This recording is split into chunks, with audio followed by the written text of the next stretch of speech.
Now, let's take a look at stage 7 and see why everybody thinks it's made for Peter Sagan. Well, it starts in Epernay, that's of no great advantage to him, but it's long, which is, in fact, at 234 kilometres, it's the second longest day of the Tour. Although having said that, there's not much on the route for the first 215 or so, except the intermediate sprint at the 150 kilometre mark. Sagan will take an interest in that, just to keep his green jersey total ticking over, but it's what comes on the run-in that should provide the springboard for an attack. 2 sharp fourth category climbs at 17 and 5 kilometres to go, then a tight, twisty run into the finish. This stage is likely to have been circled in Cannondale's road book with an official Wolverine souvenir felt-tip pen. The Tour de France, he's won the green jersey twice. Now he's got himself clear, and he's taking Greg Van Avermaet, which is the name on a lot of people's lips this morning as a possible winner. We've seen a great move, though, by Andrew Talansky, which is showing us this man's going into the second week of the Tour de France, doing well. Now, this is TJ Van Garderen here, still amongst the cars, which are well spread out because so many riders have been dropped off the field. So that's going to make his chase back that much harder.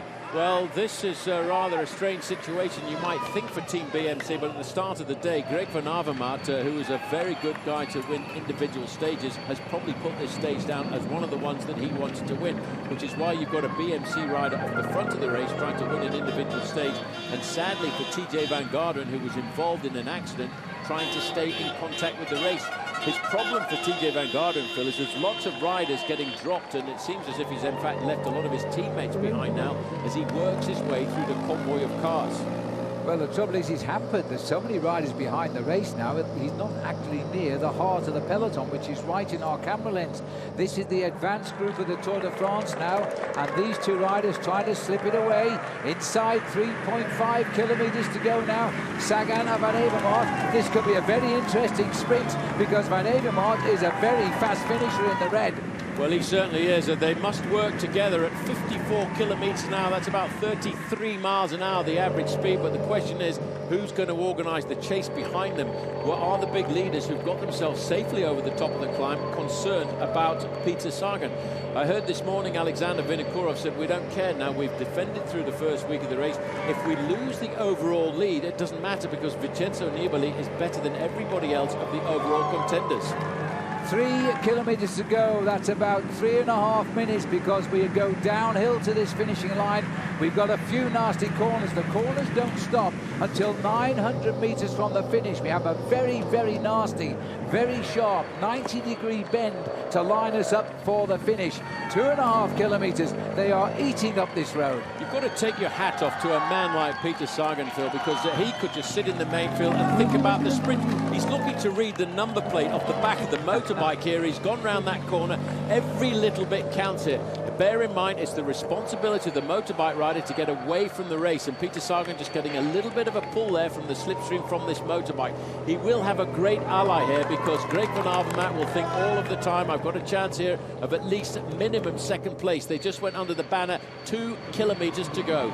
The race is almost done. They're going through 1 kilometre in a minute here at the moment, and they're being chased down slowly but surely, I think, by Michael Albertini on the front there for Orica Greenedge, but they haven't caught them. And Greg Van Avermaet and Sagan is going to go back, I think. Well, Sagan has just realised we're not going to survive here. We're not going to stay off the front end of the main field, so he was just trying to get a bit of the lactic acid out of his legs. He won't allow Greg Van Avermaet to ride away from him, but he doesn't want to contribute to the success of this breakaway anymore. He's gambling on getting caught. He needs to hold something back in reserve. They haven't yet nailed them back. The next thing they're going to see is the Flamme Rouge, the red kite. 1,000 metres to go. It's Astana who are doing the pacemaking, but look at the job of work there by Team BMC. There's a rider from BMC in second position. He's trying to back them off and slow them down around these corners, but it's about to be caught. They're approaching the 1 kilometre marker, and then the last challenge of the day is the 90-degree turn just after the marker into the straight, which is a beautiful sprinter's delight. As there's the marker, and now they make the right turn. This is where they all fell off in 2005. They're safely round. Now it's a straight line home. Hello, that's Richie Porte. There's another crash. There's a massive pile-up in the centre of the pack. Exactly the same place almost as it happened back in 2005. That was Richie Porte. I'm trying to see who was involved in that crash. You can see a rider gone down from Astana. The front end of the race, though, now are starting to think about getting themselves the victory of the stage here. Sagan is up into 4th position. Well, Kangert was the rider down there, Paul, in that crash. They'll all get the same time. They're inside the vital 1 kilometre to go. They're not worried about losing time now. But as they line up now, is Kwiatkowski going to finish this off? Or is he going to be a rider from Orica Green Edge? Sagan has recovered. He's 4th wheel. It's a sprinter's delight, this.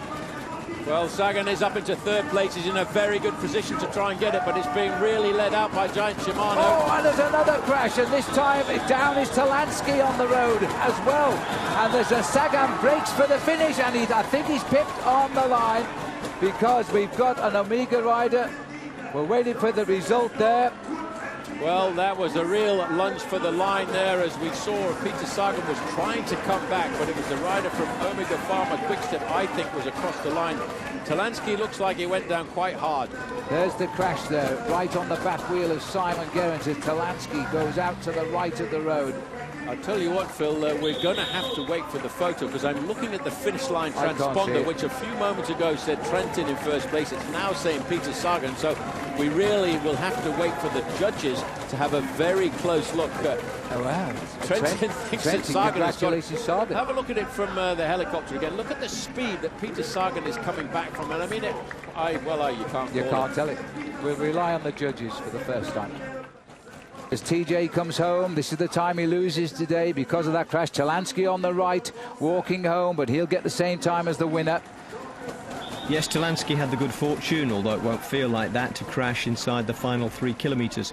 TJ Van Garderen went down outside and lost over a minute. Now the result, it was incredibly close, as you can see in the photo here, but close in the favour of Matteo Trentin. Confirmation of which eventually reached him so that he could crack a smile. So here it is, Trentin and Sagan separated by a tyre's width, then Tony Galopin, Tom Dumoulin, Simon Gerrans, Daniel Oss, Cyril Gauthier and Sylvain Chavanel. Most of the overall favourites were in the lead group on the same time. TJ Van Garderen came in 1 minute and 3 seconds down, along with Fabian Cancellara. Jurgen van der Broek and Andrew Talansky finished behind them, but lost no time because of the 3 kilometre rule. So a second stage win and consecutive tours for Matteo Trentin. Not bad for a man who makes his living leading out others. Matteo, many congratulations, a fantastic victory, but I have to ask you, did you think you'd won? Honestly, no. No, it was really, really close today. And I didn't even saw Peter till 50 minutes ago. But then my speed was that speed. I can increase more.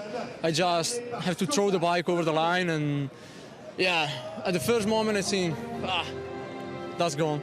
And then maybe Chiato in the radio say, Matteo, you won. And we realize everything.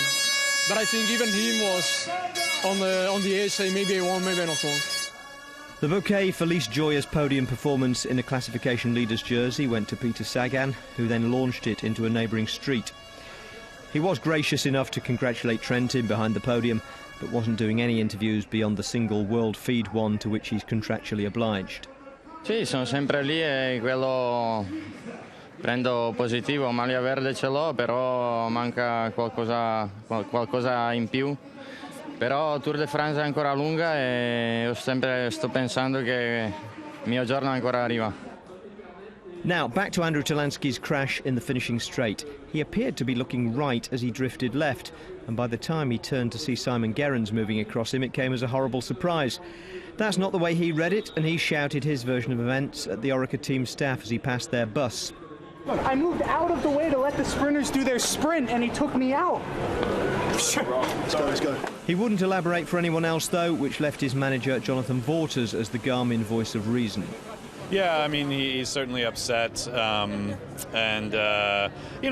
Simon did come over on him, but, sprints can be pretty tricky. I think Andrew was just trying to get out of the way of the sprint, which is unfortunate that, as you're trying to move out of the way, that actually you get taken out. So it's unfortunate for him, but he's okay. He's, physically he's all right, just which is incredibly lucky, quite frankly. Well, I think as you saw, we were just in a pretty select group rooting for the win there, and I just saw the footage afterwards. I saw that Talansky went down, and Yeah, from what I saw, he kind of looked over his right shoulder as I was sort of coming from the left, and unfortunately just fell over my back. Gary Talansky's asking for an apology. What do you make of that? Oh, well, I'm sorry that he crashed, but as I think as everyone saw, there was nothing malice about it. And I don't think I did anything wrong. And I think once he sees what happens too, he can see that I moved from the left to the right, and he was moving from the right to the left, and he just fell over my back wheel. Now, of course, there was also the crash at the final corner, as happened in 2005. If you look on the left here, you can see it's Tanel Kangert of Astana who causes it, and he brings down Jurgen van den Broek, among others. Kangert hurt his wrist, which is being x-rayed this evening. Matthias Frank of AM Cycling left the finish in an ambulance for an x-ray on his hip, having come down in the TJ Van Garderen crash. So basically another stressful day on the Tour, through which Vincenzo Nibali seemed to glide serenely, although I'm sure it was much harder work than he made it look. Here's how the standings look tonight. The top four is unchanged. Fabian Cancellara has disappeared from fifth after losing over a minute.